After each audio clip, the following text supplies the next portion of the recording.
Yeah, well, I just undecided for you. So you got a full-time job right here in this house. You ain't putting in time in nobody's kitchen. James, Here I am! There is dignity in all work. It's not the kind of work you do that gives you dignity. And he was not about to have a disruptive factor. That was me, a disruptive factor. I got the call, we were on hiatus, when I found that I was no longer to be a part of the show. And did you know that a scene in Good Times caused the show to end? It was a popular TV series in the 1970s, but one scene made people very upset. Why did this scene lead to such a big reaction? What was in the scene that bothered viewers and network executives? Is he here? Is who here? I don't know his name, but he's tall, skinny, and beautiful. Hold on now. The show was known for its humor and serious topics, so why did this particular moment cross the line? Join us as we explore the infamous scene that changed everything for Good Times and why it never returned to our screens after that. What really happened?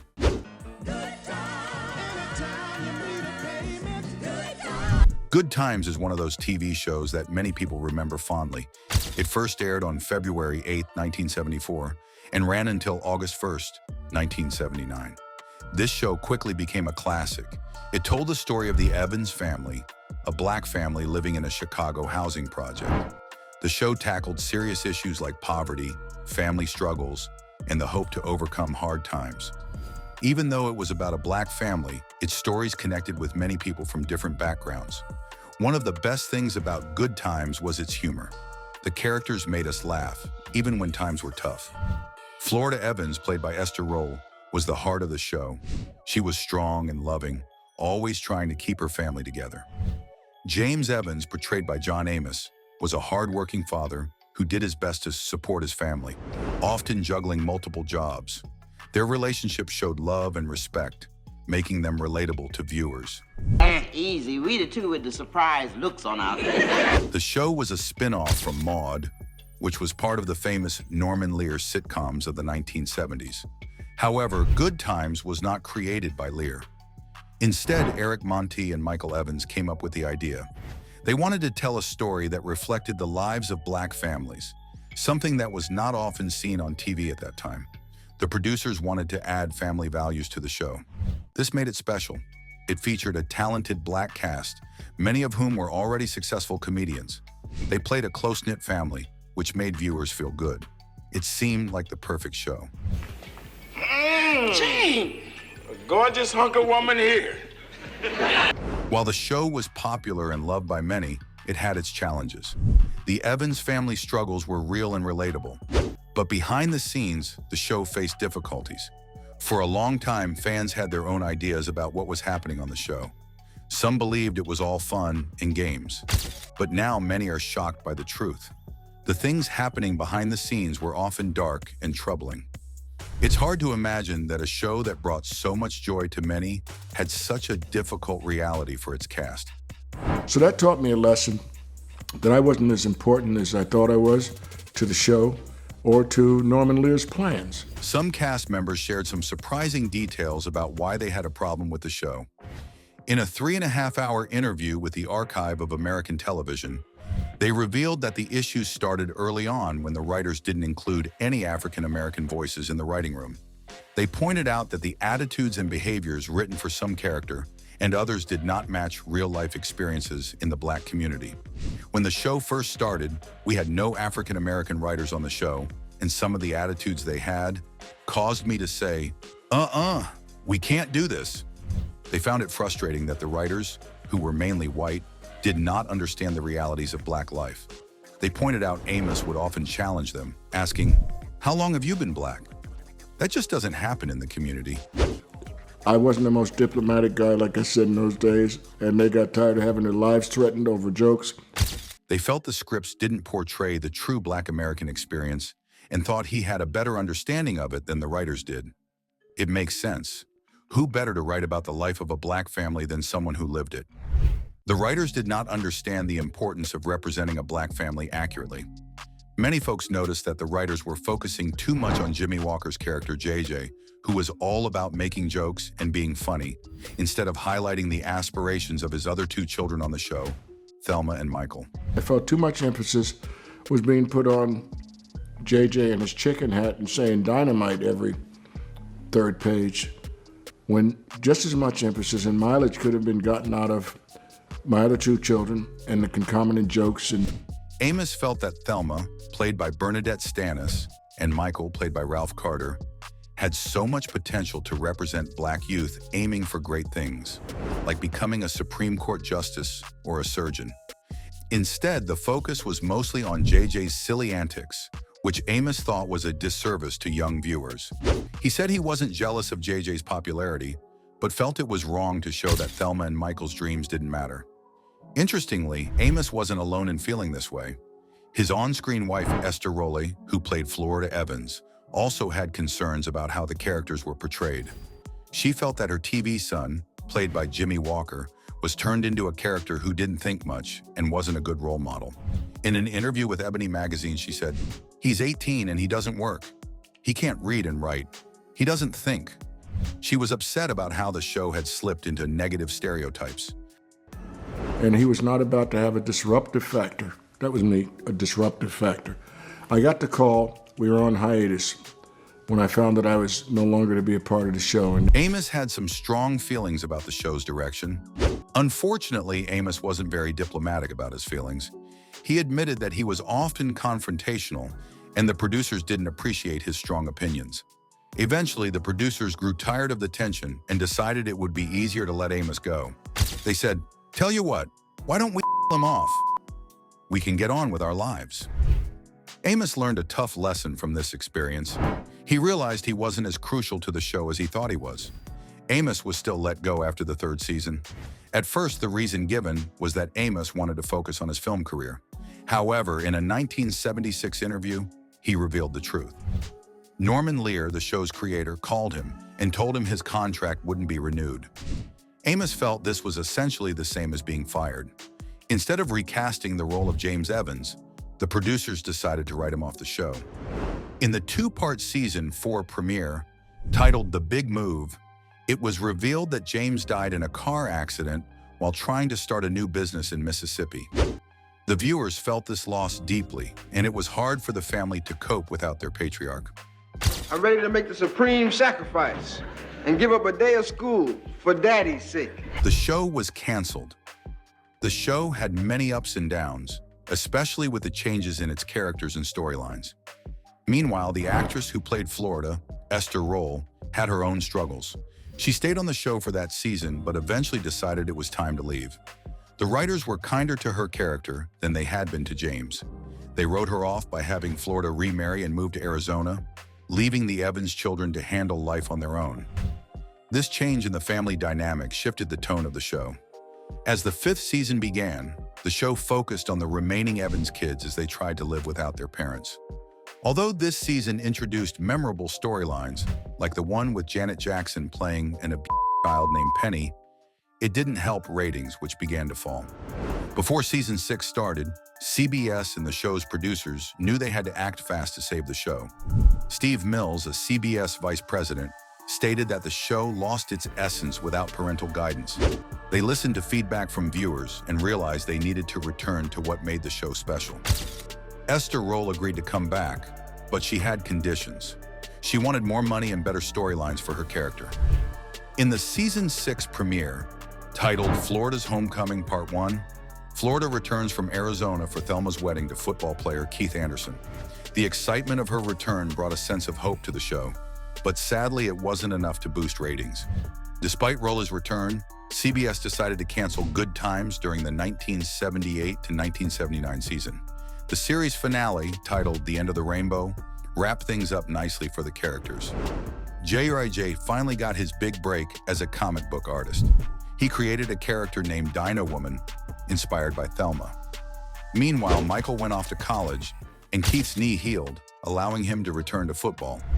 Although the end of Good Times was shocking to fans, it made them more curious about the lives of the cast members. Nearly 50 years have passed since the show first aired, and it left a lasting impact on the entertainment world. Many cast members continued acting, while some choose different paths, and sadly, a few have passed away. Let's talk about the lives of the... Yeah, well, I just undecided for you. See, you got a full-time job right here in this house. You ain't putting in time in nobody's kitchen. James, Before he became famous on screen, Amos was already making waves in the theater. He even started his own theater company, showing his passion for acting. Amos first became a television star with a role on The Mary Tyler Moore Show. This was an important step in his career and helped him gain recognition. However, his biggest role came when he joined Good Times in the 1970s.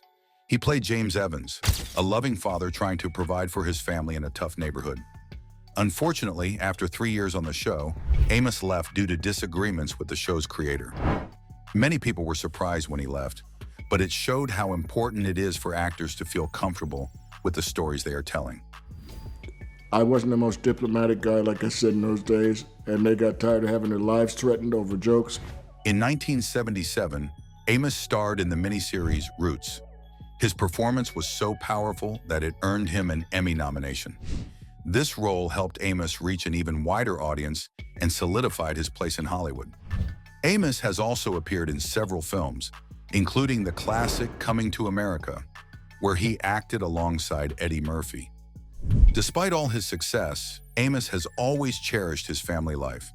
He is a proud father of 6 children, whom he had with 3 different women. These days, Amos enjoys a quieter life in Tewksbury Township, New Jersey. Although he has been in the news for personal matters related to his family, he hasn't returned to acting recently. James, there is dignity in all work. It's not the kind of work you do that gives you dignity. Before this show, she was already a stage actress. But when she joined Maude, viewers fell in love with her character. They wanted to see more of her, and she quickly became a favorite.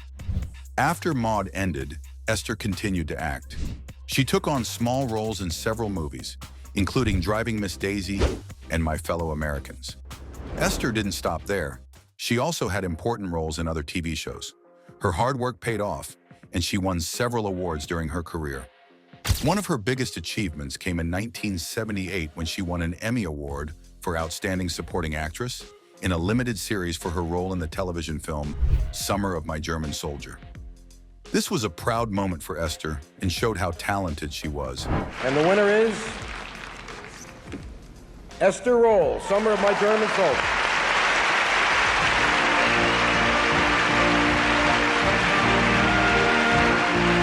Esther was not just an actress, she was also a role model.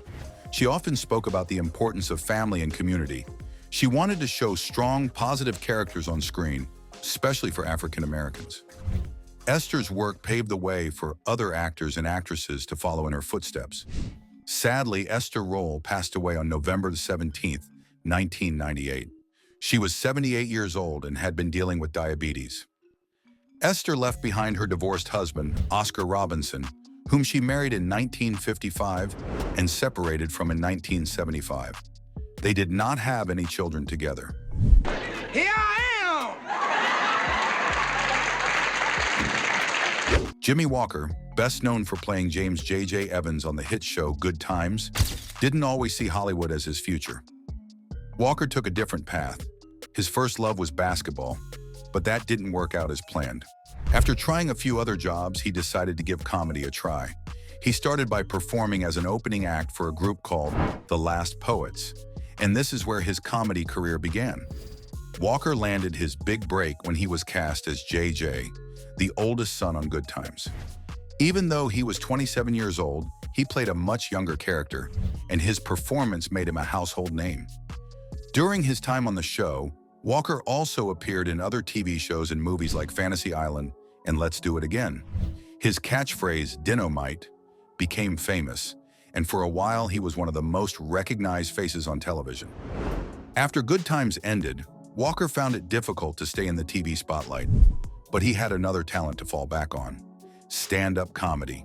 Stand-up was something he had always done, even before his time on TV. Today, he still tours the country, performing stand-up comedy about 25 to 30 weeks a year. Hey, Thelma, how you like this? What is it? Don't show your ignorance. This is Black Jesus. Ralph Carter became famous for playing Michael, the youngest son of the Evans family on the hit show Good Times. Back then, Ralph was just a teenager. Ralph was not new to acting when he joined Good Times. At only 9 years old, he made his Broadway debut in the musical The Me Nobody Knows. This early start helped him grow as an actor, which he showcased on the show. While he was on Good Times, Ralph also found a passion for music. In 1975, he released an album called When You're Young and in Love, and even appeared on the famous show Soul Train to promote it. However, after this busy time, he took a long break from the spotlight. In 2016, Ralph joined his former co-stars, John Amos, Bernadette Stannis, and Jimmy Walker, to celebrate the show's success after 40 years. They did several interviews, including appearances on Extra TV and The Steve Harvey Show. Today, Ralph is the vice president of Audelco, which stands for the Audience Development Committee, Inc. This organization honors Black theater in the tri-state area. Ralph believes it's vital to support local and Black theater, not just for the actors, but for everyone involved in putting on a show. Each year, Audelco hosts the Viv Awards to recognize the hard work of many people in theater. They also provide seminars, lectures, and other activities for young people interested in the arts. 6'2", shoulders out to here, and a smile. Jeanette Dubois was a talented performer known for her many skills. She was not just an actress, but also a dancer, singer, and songwriter. Most people remember her for playing Willona Woods, the friendly neighbor of the Evans family in the famous TV show. Her journey to fame started on the stage. She began her acting career in theater, where she learned a lot about performing. After gaining experience on stage, she moved to television. One of her first roles was in the soap opera Love of Life, where she became a series regular. This helped her gain more attention and recognition in the entertainment world. In 1969, Dubois received a Peabody Award for her performance in the CBS film JT. This was a significant achievement and made her name known to many. She continued to work in both movies and television, appearing in films like I'm Gonna Get You Sucka and Charlie's Angels Full Throttle. Dubois was also honored with 2 Emmy Awards for her fantastic voiceover work, showcasing her talent beyond acting. Apart from her successful career, Dubois had a big heart and wanted to help others. She founded the Pan-African Film and Arts Festival, which celebrated and promoted talents from people of African descent. This festival was important because it provided a platform for many artists to share their work. Dubois also created a project for young people through the Dubois Care Foundation. This project aimed to empower and support youth in their creative endeavors, showing her commitment to giving back to the community. Dubois faced many challenges in her life, just like everyone else. Despite her success, she had to deal with difficult times, including personal losses. She passed away on February 17, 2020, due to cardiac arrest. Her death was a shock to many, and fans around the world mourned the loss of such a talented and loving person. People remember Jeanette Dubois not just for her acting, but also for her contributions to the arts and her dedication to helping others. She inspired many with her work and her passion for supporting the next generation of artists. Her legacy continues to live on through the many lives she touched and the projects she started. Is he here? Is who here? I don't know his name, but he's tall, skinny, and beautiful. Hold on now. Janet Jackson joined the cast in the 5th season, playing a girl named Penny. Penny had a tough life. In one shocking scene, her mother came at her with a hot iron while Penny begged her not to get hurt. It was a powerful moment that showed the struggles Penny faced. On Good Times, Penny found a loving home with her neighbor, Willona Woods. She also developed a sweet crush on Thelma's brother, JJ. At the time, Janet was known as the little sister of Michael Jackson and his famous brothers. The Jackson 5 were already popular, making hits since 1969. Janet was not just a star on Good Times. She went on to act in other shows like Different Strokes and Fame. However, her music career has really taken off in recent years. She even went on a tour called Together Again earlier this year, which fans loved. Janet Jackson's journey in the entertainment world shows how talented she is. She's been in the spotlight for a long time, and her music and acting have touched many hearts. Just like her co-stars from Good Times, Janet has made a lasting impact in the industry. Fans still talk about Janet and her work, keeping her legacy alive. She is a shining example of how hard work and talent can lead to success. Janet Jackson is not just a name from the past. She is a star who continues to inspire many today. Whether through her acting or her music, she will always be remembered as an unforgettable artist. And let's not forget about Bernadette Stannis, is best known for her role as Thelma Anderson on the show. This show was a big deal in the 1970s and helped launch her acting career. Stannis brought charm and grace to her character, winning the hearts of many viewers. Even though she became famous, acting was not the only thing she focused on in her life. When Bernadette Stannis was just 18 years old, she auditioned for Good Times. It was a huge moment for her, and she has shared the story of how she got the role many times. Her mother played a big part in her success. Stannis was preparing for a pageant, but was very nervous about performing. She even tried to fake an asthma attack to avoid going on stage, but her mother wouldn't let her back out. She pushed Stannis to follow her dreams, and that encouragement helped her land the role of Thelma. After Good Times ended, Stannis continued to act. She appeared in several movies and plays over the years. One of her recent roles was in 36-Hour Layover, a film released in 2016. Many believe this was her last on-screen performance, but she didn't stop being creative. She turned her focus to writing and published 5 books. Her writing gained her respect in the creative world, showing that she could shine in more than one area. Family has become a big priority for Stannis. She married Terrence Redd, and together they had a daughter named Dior Ravel. Later, she married Kevin Fontana, with whom she has another daughter, Brittany. Being a mother is very important to her, and she takes that job seriously. Stannis has raised 2 wonderful daughters who love her deeply. Stannis has come a long way from the young girl who played Thelma on Good Times. While many remember her for her role on the show, her life today is about family and personal growth. She shows us that success can come in many forms, whether it's in acting, writing, or being a loving mother. Anyway, when Good Times ended in 1979, it left a big mark on TV history. This show was special because it tackled tough issues like poverty and racism with humor and heart. The cancellation shocked many viewers. Some felt that it ended too soon, cutting off important stories about family and community. Even after it ended, Good Times influenced future shows by showing that sitcoms could tackle serious subjects. Today, Good Times is remembered as a groundbreaking show. It showed the strength of a family facing struggles together and inspired many people in the entertainment industry to tell their own stories. The show still holds a special place in our hearts and teaches us about resilience and hope.